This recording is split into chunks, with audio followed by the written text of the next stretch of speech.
Whenever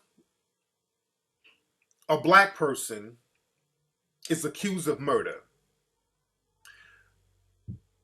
it's never about him as an individual. It's never about, hey, maybe that motherfucker's crazy. It's never, you never hear anyone talk about the mindset, the mind state. Was he on drugs? Was he mentally ill? Was he schizophrenic? You never hear that about a black murder suspect ever. No matter how crazy they are, you never hear that. If a black person is accused of murder or any kind of crime, usually people start talking about and blaming black culture. All black people are blamed for whatever some random black person gets into. Just like Chicago. Now, Chicago, most black people don't live in Chicago, and most of the crime in Chicago is really in the same four neighborhoods out there. All black people in America are blamed for the same crimes that go on in Chicago. All black people are blamed for that. It's like this black culture thing. But when a person in the dominant society, especially in the dominant white society, when they commit murder, the first three things you hear three deflections. Number one, it's never about white culture, ever, ever, ever. They never go into the ethnicity, ever. As a matter of fact, the first thing they do is deny the whiteness. They'll find out his religion, or they'll find out what other little piece of ethnicity that's there and then use that to take away from the whiteness. That's number one. They say, well, he ain't really white, he's mixed. Well, so Donald Sterling, he's not white, he's Jewish. Or the Boston Bombers, they're not white, they're Muslim. That's number one. They'll immediately deny the whiteness, number one. Or find some type of thing to hide around. That's number one. They go out of their way to start talking about he's Asian and all this. Now, this dude ain't Asian, by the way. Elliot was white. And I'm just saying this is his own words because that's one of the reasons why he went down like that and did all that stuff. I'll get on that in a minute. And, oh, yeah, another thing with George Zimmerman. Oh, yeah, he wasn't white, he's Hispanic. Well, he's Eurasian. Stop. All of these people are classified as white. They're legally classified as white. They're socially conditioned as white. Culturally, they think like white supremacists, as a matter of fact. And all white people don't think like white supremacists, but culturally, a lot of those killers, culturally, they think like white supremacists. Now, the second thing they will say to deflect, they'll say, well, he's mentally ill. He has affluenza. That's a new thing that they're trying to come up with. Saying that a person has affluenza, meaning as an affluent white person, they've been conditioned to have privileges and think that they can get away with something without any kind of repercussions, and that's a mental illness within itself. They have extreme narcissism. They come up with all of these bullshit ass terms. You think I'm playing? Affluenza is a real phenomenon that they're trying, they use that in courtrooms. I'm telling you, it sounds like I'm making it up. They are going to courtrooms talking about motherfucker got affluenza, meaning that he's so used to getting everything he wants, it created a mental illness in him. They're using that as an excuse. You don't see, we don't get no damn affluenza. Look that up if you think I'm playing. It's called affluenza. They are using that in courtrooms for rich white kids who go on shooting sprees. They're coming up with excuses for them.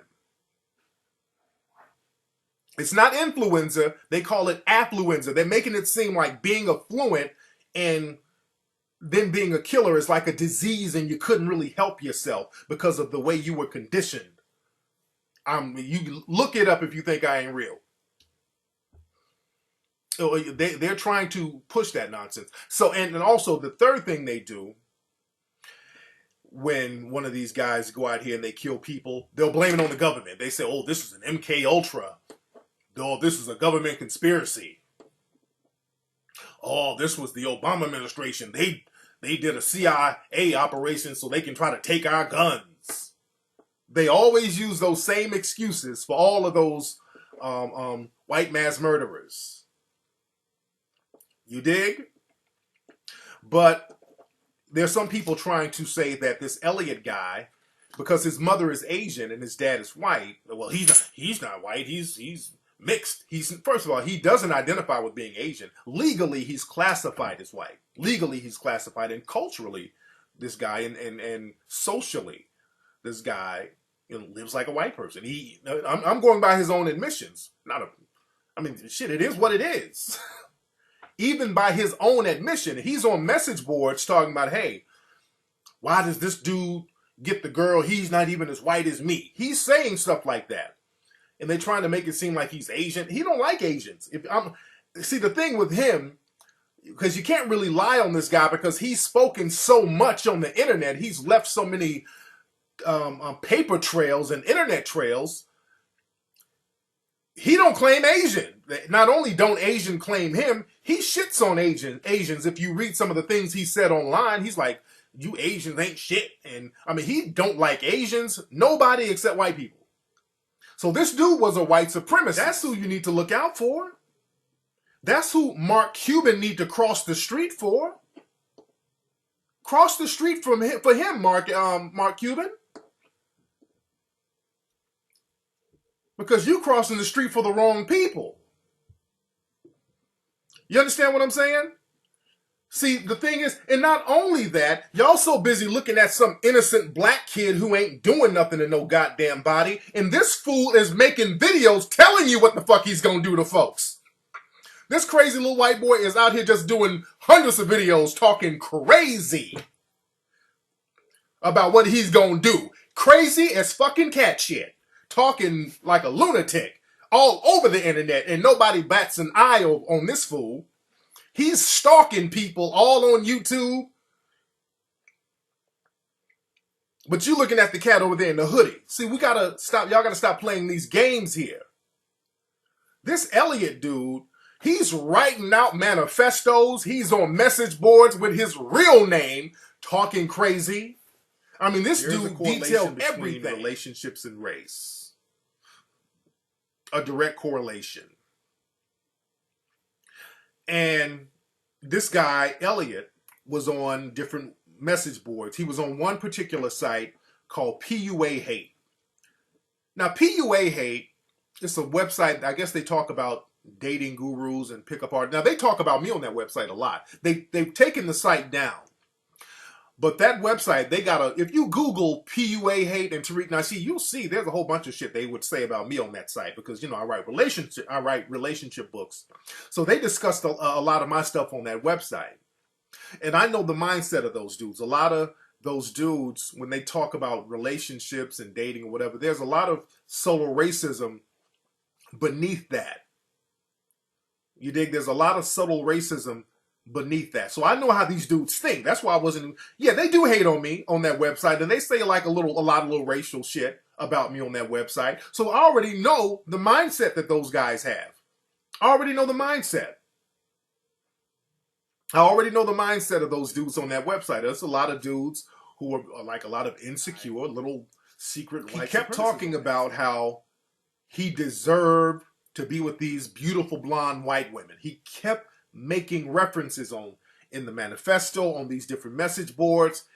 He keeps talking about how it upsets him when he sees a non-white person with a beautiful blonde white woman. He saw an Indian dude with a white woman. It made him upset. And I'm saying that's his motivation. That's his motivation because what he's saying is this. If you look at the manifesto and look at all the racial comments, what he's saying is this. He's saying, look, I'm white. I'm well off. I got it going on. I got a BMW. My dad is a famous white director. I'm privileged. I got $300 shades because I saw a video he had on some shades. He was bragging about his shades. I got $300 shades. I got it going on. It was the power. It was the power with this dude. It was all about power. And he saw that these people who were supposed to be powerless, getting more play than him, that was fucking with him. That was eating him alive. Look at the words he was saying. He's saying these black dudes who are inferior, his words. It was that whole Donald Sterling thing. This is Donald Sterling Jr. He's Donald Sterling Jr. He kept talking about, man, these inferior black guys, they're ugly and inferior. Why do they get the women and I don't?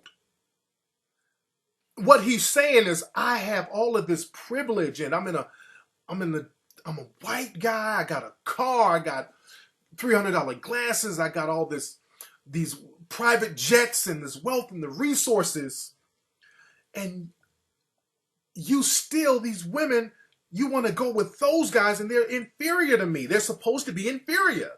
Life ain't fair. He kept saying stuff like life isn't fair. Listen to his words. Y'all notice that? Go look at some of the video he's saying. He kept saying life ain't fair. Dude, you got everything. You got everything. Flights, jets, cars, privilege. And he's saying life ain't fair.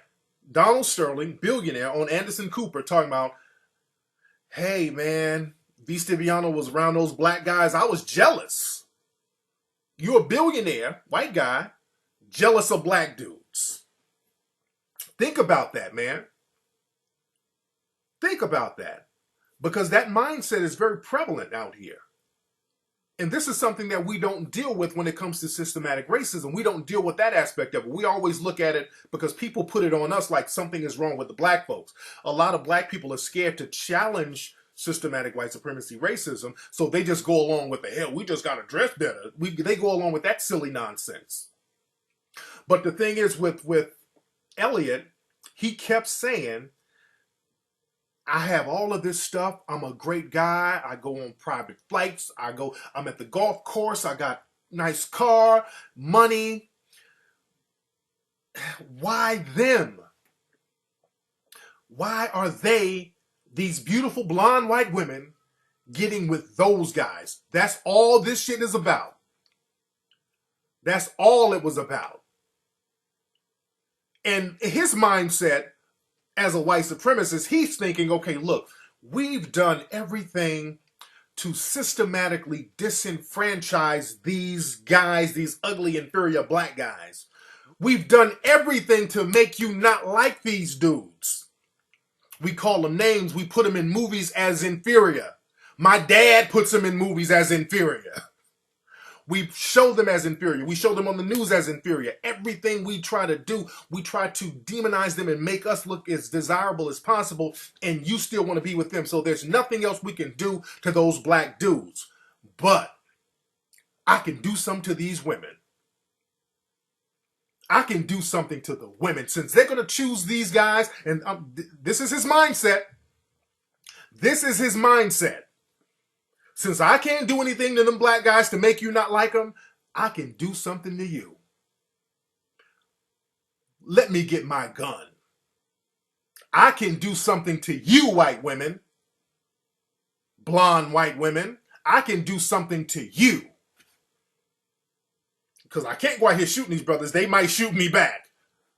So I can't run up on them with a gun. They might get at me. So I can do something to these white women. I can do something to them for choosing these brothers and not me. And I deserve it. And I got the BMWs and I got the private jets and I got the privileges.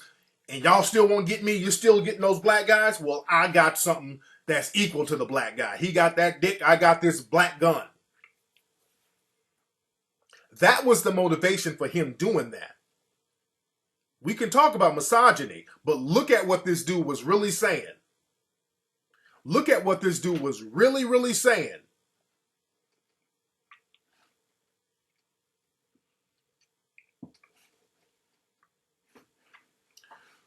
Because everything about this dude was about how it just really pissed him off to see white chicks with black dudes. Why? why are they getting them? I mean, you look at this dude's videos, it's like tearing him up inside. That white entitlement, that white privilege was killing him, that it wasn't working. It wasn't working for him. That's the thing. And he felt powerless because he felt, okay, I got all of these privileges. I have everything you could do. Why don't you like me? I got all of this and you still with them? I can't do anymore. I don't know what to do.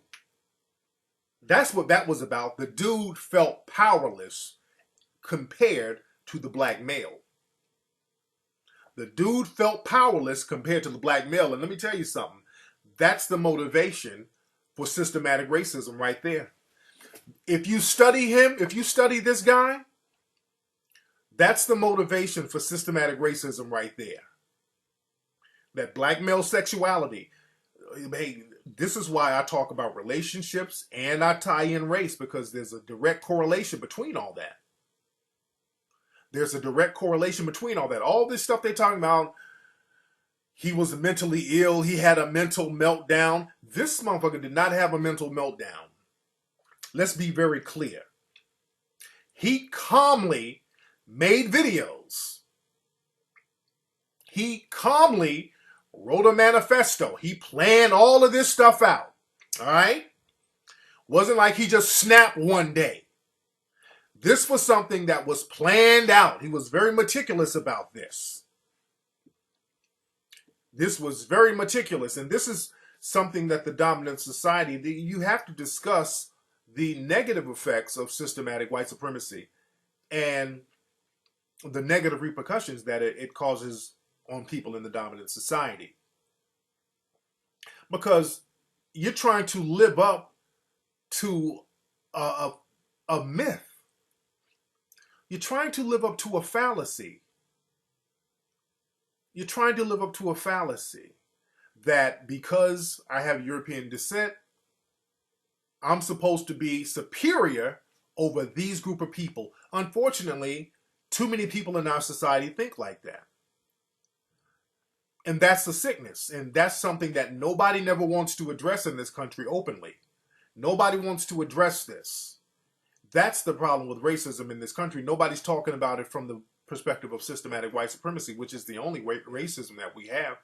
White dudes do not like that. They don't like the fact that a woman they're dating or have dated was sexual with a black dude.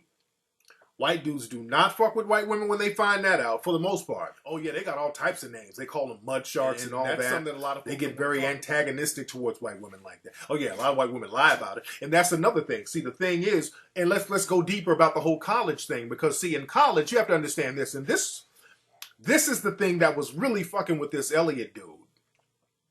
See, he's in college. He keeps talking about all those hot women in college not getting with him, because basically they were getting with the brothers. And if you notice on many college campuses, there are a lot of racial pranks on a lot of college campuses. They hear these negative stories about brothers, about, all these hanging up brothers who are thugs and crackheads and all that. And then they go to college and they meet a brother who looks decent, brother, well-built, articulate. White women start choosing. White women start choosing heavy. This is real. So when they go to college, it's on and popping. I'm telling you, dude, brothers know. All my brothers who went to college, they know. Ask them. Ask them. They get real experimental in college. You dig? They choose heavy in college. Ask Sarah Palin. Ask Sarah Palin. They get all conservative later on down the line. Yeah, they get conservative later. But in college, it's on and popping. Oh yeah, ask Barbara Walters. You dig? This dude, Elliot, he's seeing all this. these brothers going up in here in these colleges eating ramen noodles, but they banging out all the blondes up there. You know that shit was tearing his ass up. He didn't know what to do. Brothers up there in Santa Barbara knocking them out. Eating ramen noodles, probably don't even have a car, riding a bike to class, getting all the women. And he's like, fuck. He's inferior. I got a BMW. Somebody's gonna die. I'm shooting somebody. So that's something that has to be discussed. That's a real big fear. That's a real big fear. And people are going for this, people in the dominant society are trying to live up to a false narrative of white supremacy. It's systematic, but it's based on a false narrative. You're not superior because you're from Europe. That makes no sense when you look at it. So we never had a real dialogue about race in this country. The show is being recorded. And that's the thing, man. The country has so much potential, but we got to talk about race realistically. We in here heavy. Where are my white brothers and sisters? All my white brothers and sisters, press 3. All my white brothers and sisters in here, press 3. Let me know you in here. Let me know you in here. If you're a Caucasian lady or gentleman, press 3. I know you're in here. Don't be afraid. We're family. We're family. I know you're in here. Don't be scared. I know we ain't having a 1,000,000-man march. Everybody in here ain't black. Because I asked what my white brothers and sisters in, y'all call up when y'all get mad enough. Like Denise. Y'all call up, you get mad enough, you'll call up, hello? This is hogwash. Y'all get mad enough, then you'll call up. You'll come out the shadows then. What's up, Marzina? You're Caucasian. Call up, Marzina. Let's de-cook your ass ain't white. De-cook, please.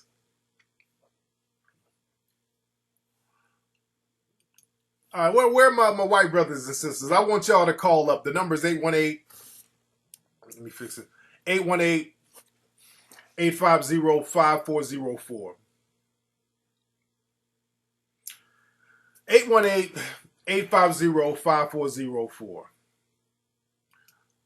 Let's see who we got. What's up? Who's calling?